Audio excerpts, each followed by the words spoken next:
So today we're going to talk about one of the most important ideas in, well, just about anything: how to actually understand your customer. We're going to break down how you go from just a vague idea of an audience to a super clear picture of exactly who you're trying to reach. All right, let's just jump right in with a question.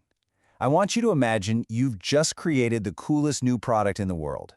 Seriously, you've poured everything into it. Now, who is the very first person you'd show it to? And maybe more importantly, why them? That why is exactly what we're going to figure out today. And the answer, well, it all starts with this one big idea: demographics.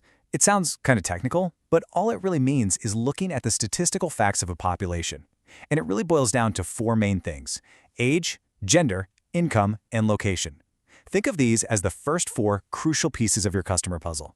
So let's start with the first layer of this whole thing, the who. We're going to begin with the most basic, observable statistics about people. You know, it's funny. We say age is just a number, but in reality, it's a huge indicator of someone's life stage. For example, a teenager is probably influenced by what's trending on social media and wants something totally different from a smartphone than, say, a senior, who might just need bigger text and a simple interface. You've got young adults who are just starting to build their real purchasing power, and then you have middle-aged adults who often have the most to spend. Each one of these groups is basically a different world with its own set of needs. And that leads us perfectly into the next layer, generations. It's not just about how old you are, it's about the shared experiences you've had. You've got Gen Z, who are true digital natives and often really care about social causes. Then you have millennials, who tend to value experiences, like a great trip, over just buying more stuff. And you might see baby boomers showing more loyalty to brands they trust and responding to more traditional ads. Knowing this stuff helps you figure out not just what they buy, but how they think and where you can even find them. Okay, so we've got a handle on the who. Now let's add another piece to the puzzle, the what. We're talking about the external things that really shape a person's life, and we're going to focus on two big ones: money and maps. So when we talk about income, it's not as simple as one single number. First, you have your gross income. That's the total amount you earned, the big number on your paycheck. Then, after the government takes its cut in taxes, what's left is your disposable income. But here's the real secret sauce for a lot of businesses. The magic number is discretionary income. That's the money left over after you've paid for all the essentials. Rent, food, bills. It's the fun money. And knowing how much your customer actually has to play with is absolutely crucial. And of course, where you live completely changes that whole picture. I mean, think about it. The cost of living in a big city versus a rural town is completely different, which totally changes how far your money goes. And climate makes a huge difference, right? You're not going to sell a lot of heavy winter coats in southern Florida. All these details, where someone lives, what the weather's like, how crowded it is, they add so much important context. All right, we've covered the who and the what, but honestly, to really truly connect with someone, you have to understand the why. So now we're going to dive into the deepest and I think most interesting level of all, a person's beliefs and behaviors. Okay, so this is where we draw a really important line in the sand. On one side, we have demographics. That gave us the who and the what, all the hard facts like age and income. But on the other side, we have psychographics, and that is where we find the why. This is where we go beyond the basic stats and start to uncover what actually motivates someone. What are their hobbies? What do they care about? What are their opinions? This is how we go from looking at a flat spreadsheet to understanding a three-dimensional human being.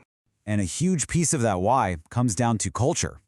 Cultural demographics are all about the shared values, the traditions, the beliefs that a group of people have in common. It's this powerful and sometimes totally invisible force that shapes how we see the world, what we think is important, and how we make our choices. And if you ignore culture, well, it can be a total disaster. And honestly, it can be pretty hilarious. So for example, the hair products company Clairol launched this new curling iron in Germany called the Mist Stick. Sounds nice, right? Mist. Refreshing. Except they didn't do their homework. In German slang, the word mist means, well, it means manure. So yeah, the manure stick didn't exactly become a bestseller. And this kind of thing happens way more often than you'd think. When Schweppes tonic water ran a campaign in Italy, something got lost in translation, and their slogan basically advertised Schweppes toilet water. Look, these aren't just funny little stories. They are expensive lessons that prove cultural understanding isn't just a nice to have. It's absolutely essential. Okay, so we've gathered all these different pieces, the who, the what, and the why. Now what? How do we actually use all this stuff? Well, in our final section, we're going to see how to assemble all these pieces into one incredibly powerful tool, the persona. The very first step has a kind of fancy name, market segmentation. But don't let the jargon scare you. It's actually a super simple idea. All we're doing is taking the huge, broad market of everybody and dividing it into smaller, more focused groups based on all those shared characteristics we've been talking about. And this right here, this is where it all comes together. We take our demographic building blocks, the hard facts, the who and the what, and we fuse them together with our psychographic building blocks, the why, the interests, the values. These two halves create the complete foundation for truly understanding who our customer is. And all of that building leads us to this, the big payoff, the customer persona.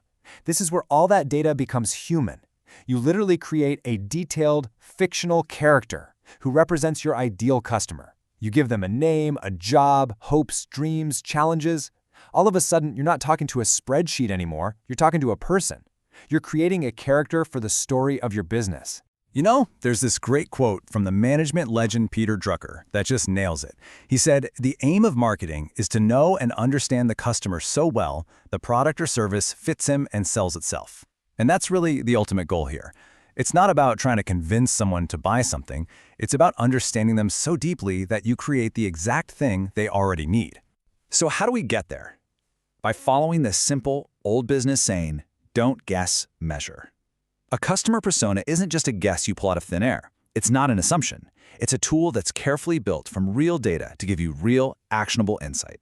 So I'm going to leave you with a little challenge. The next time you see an advertisement, whether it's on social media or on TV, I want you to try and reverse engineer it. Try to build the customer persona it was made for. How old are they? What do they care about? What's their income level? It's a pretty fun exercise, and it's a fascinating way to see how the world all around you is constantly trying to understand you.